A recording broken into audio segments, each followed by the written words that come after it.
Now this Trax we have here is the LTZ trim equipped with all-wheel drive. Now the Trax is based off of the Buick Encore, and the Buick Encore is essentially a more gussied up version of the Trax. It comes equipped with projector headlights, which this one doesn't have, and then a much more luxurious interior design. Now as far as styling goes on the vehicle, I think it's kind of a mashup between the more larger Equinox and then Buick's Encore, which is a pretty interesting mashup there. But overall, it's pretty conservative looking, and even though Chevrolet is trying to appeal to a more youthful buyer with this vehicle here, it just needs more visual appeal. It's just not really appealing to look at. It's kind of boring in all honesty. Now here goes the key fob design for the vehicle. Typical GM looking key here. You have a switchblade key, and then you have your unlock, your lock, and then your remote engine start, and then your panic button too. Now it does have a red exterior color with a two-toned light gray and dark gray leather interior, power driver's seat, and power lumbar, and then your manual recline right here. Now stepping on into the vehicle here, as far as the interior design goes here, it's pretty utilitarian, I have to say, and it really does mimic the cheapest sedan in Chevrolet's lineup, the Sonic. But this is the cheapest crossover SUV in Chevrolet's lineup, so it kind of makes sense there.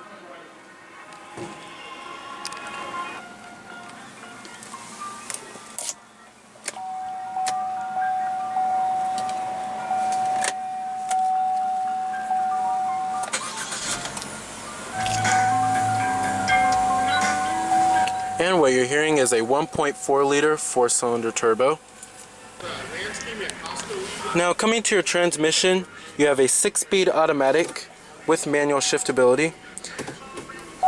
Putting the vehicle into reverse does display your rear view camera with guidance lines.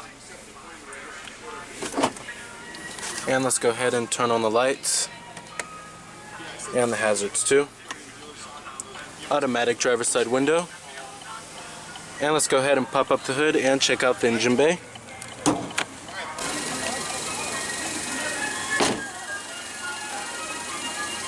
Heated exterior mirrors.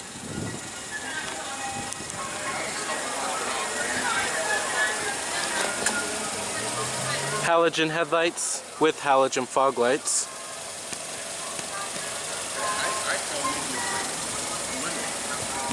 Pretty restrained looking front end. Kind of reminds me of the Chevrolet Equinox, however.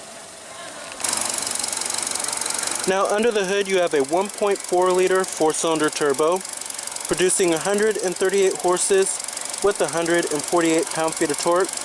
Now this is actually the same powertrain that you will find in the Buick Encore. It provides decent amounts of passing power with decent fuel economy as well. Now expect fuel economy numbers to be 24 in the city as well as 31 on the highway. It's pretty fuel efficient. Now competitors of the Chevrolet Trax, you have the new Honda HR-V as well as the Nissan Juke and the Kia Soul. This segment is getting pretty competitive nowadays. You do have 18-inch alloy wheels which do come on this LTZ trim. Rear window wiper with a rear window defroster, rear parking sensors, and rear reflectors, and it is all-wheel drive.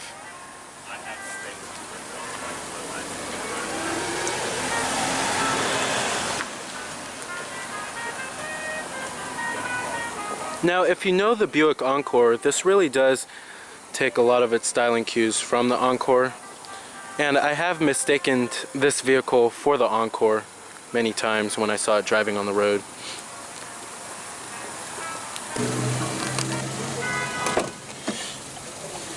Power windows, power mirrors, power door locks too. Nice soft touch armrest, chrome door handles as well.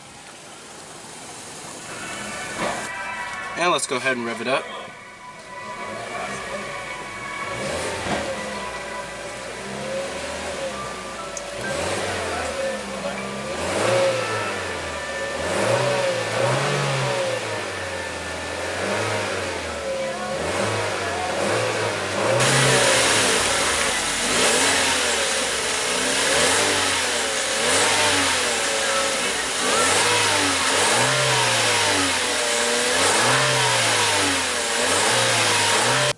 Now, as far as build quality and materials go inside of this vehicle here, build quality is pretty good for the most part. You won't find that many panel gaps inside of here, and everything fits well together. Now, materials are a different story. Materials, hard plastics do abound everywhere inside of this vehicle here. And however, you do have this nice soft touch armrest, and then you do have a nice soft touch armrest right here. But hard plastics up on the dashboard, however, they do have a decent graining to it. It's a pretty utilitarian design here, and it kind of really does mimic the Sonic inside of here, which is GM's cheapest sedan you can buy. Now, coming to your center stack controls, the center stack controls are just like the Chevrolet Sonics. They're very simple, easy to read. You have your temperatures right here, your fan speeds, and then your different zones. However, they do have a pretty clunky feel to them. And then you do have heated seats, which you get on this LTZ trim. And then you have your cup holders right here, and then a power outlet, and then a little storage cubby right there, and then your e-brake is also located right there. Then, like I said, you do have your armrest right there. Now, coming to the steering wheel design, this steering wheel design is getting a little long in the tooth. This steering wheel design I've been seeing for quite some time now, since like 2010, 2011. But it still works. You still have your cruise control on the side right here, voice recognition, Bluetooth phone controls, steering wheel mounted audio controls. And then it is leather wrapped, and then you do have a manual tilting and telescoping steering wheel as well. Now, coming up here, you have your OnStar with your auto-dimming rearview mirror, your sunroof with your sunroof controls, interior illumination lighting, and then right there you also do have your traction control off button. Now, coming to the gauges do kind of mimic the Sonic a little bit. You have your RPM gauge right there, and then you have your speedometer, a digital one in the center right there, and then your fuel gauge is right there, and then your trip odometer is right there as well. But overall, it's pretty distinctive looking. I love the design of it, just like how it is in the Sonic. Now, you also do have the 4G LTE Wi-Fi hotspot system on this vehicle. Now, let's get to the main head unit here. This is Chevrolet's MyLink system. Now, they do have different versions of the MyLink, and this is the cheapest version that you can get. In some of their other cars, trucks, and SUVs, you get different versions of the MyLink. However, I don't think this is a bad version, even though it's the cheapest one you can get. I think it's much more simplified than the ones that you get on higher end models in the Chevrolet lineup. But right here you have your capacitive volume button, and it works pretty well, I have to say. Coming to your home button, you have your audio, picture, movie, telephone, smartphone link, settings. Let's go to audio. Now, coming to your different sources, you have AM, FM, XM satellite radio, USB port, of course, auxiliary input, and Bluetooth streaming audio. And then you can store pictures and movies on there, show pictures and movies on there. And then you have Bluetooth hands-free calling. You can store all of your contacts on there. And then you have your smartphone link. Now, the smartphone link, you can access various apps such as Pandora, Stitcher, TuneIn Radio, through your smartphone data connection. And then coming to your settings, you could basically change many different settings like the time and date, your language, connection, vehicle settings, many different things. But it's very simplified. The responsiveness of the touchscreen is very great, and even though this is the cheapest version, the rendering of it is superb. And then you could turn the system off or on if you want. Pretty neat. Now, coming up here, you also do have a little storage cubby right there. Now, as far as the seats go, the seats are pretty comfortable for the most part. The headrests are nice and big. And then, however, there's not a whole lot of side bolstering. However, thigh support is decent. Now, as far as visibility goes, visibility is okay. There's actually a decent amount of glass area in the front windows, and the A-pillar isn't too thick. However, when you get to rearward visibility, that's when it gets pretty harsh, and blind spots are pretty massive back there, and at least you do have this rear view camera. Now, one styling cue that I'm a pretty big fan of is these tweeter air vents that you will also find in the Chevrolet Sonic. They have a pretty youthful look to them. However, this really doesn't fit the overall personality of the vehicle. This is not a youthful car here, but at least they're trying. Now, as far as driving dynamics go of the Trax, this isn't a chuckable hatchback. The suspension is soft, the steering is pretty flavorless, and the biggest dynamic plus is the chassis' wheelbase-aided ability to rotate quickly. All of those same tuning choices do make the Trax a quiet and well-controlled vehicle. It's hushed on the highway and so smooth over rough roads. Alright, and let's go ahead and shut it down.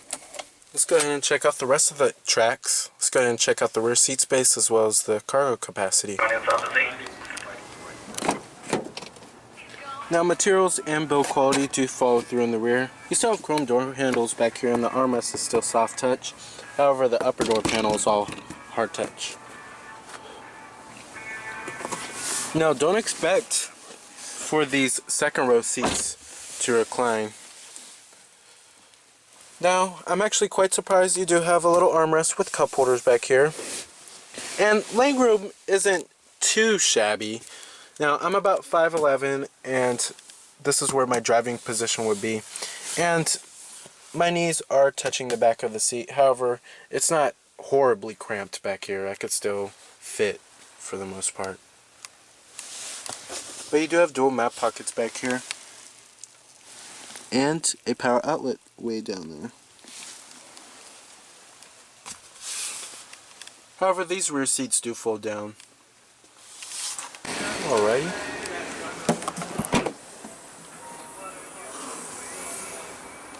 Now these rear seats do fold down to maximize cargo space.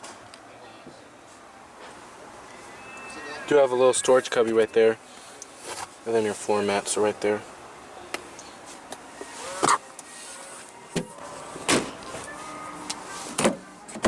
Full manual passenger seat.